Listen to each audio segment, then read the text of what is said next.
焚窑曾经是枫林地区的特色。1917年，日本政府为了提高移民过来的日本农民的收入，特别引进薰草的种植。从战后，专卖局延续这个政策，设专卖单位伫遮收工薰草。上济时阵有甲20-30间的焚窑，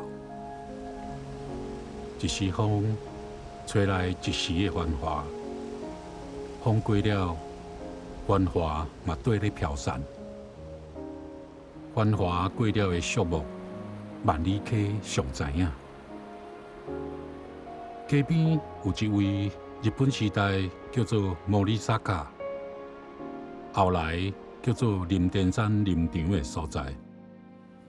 伊亲像是台湾的卡瑞扎瓦，将身影藏伫美丽的森林内面。现主时保存了也算完整的长场公馆，用伊的豪华见证当年的繁华。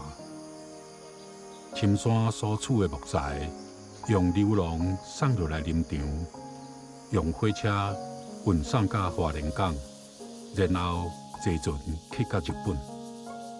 战后接受林场的国民政府，继续运作这个流程，因予粗茶的工人袂歹的待遇甲福利。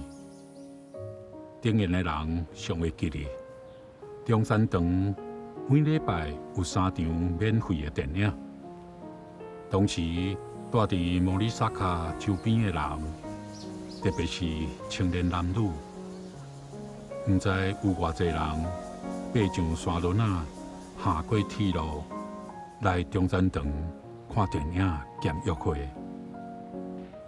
有一天，中山堂需要翻修的时阵，才发现高壳啊、布皮啊，这好木材无够用，只好出关价为当年甲国民政府买木材的日本人手头买回来。有人讲，这是特殊年代无奈的事故。原本为林场主题所设的国民学校，后来禁采木材，林场工人散班，就无学生，所以废校。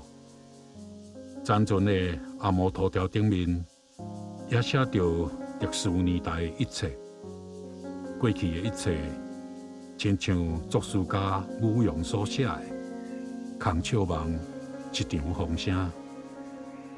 这首歌，莫里萨卡边仔的万里客感受上深。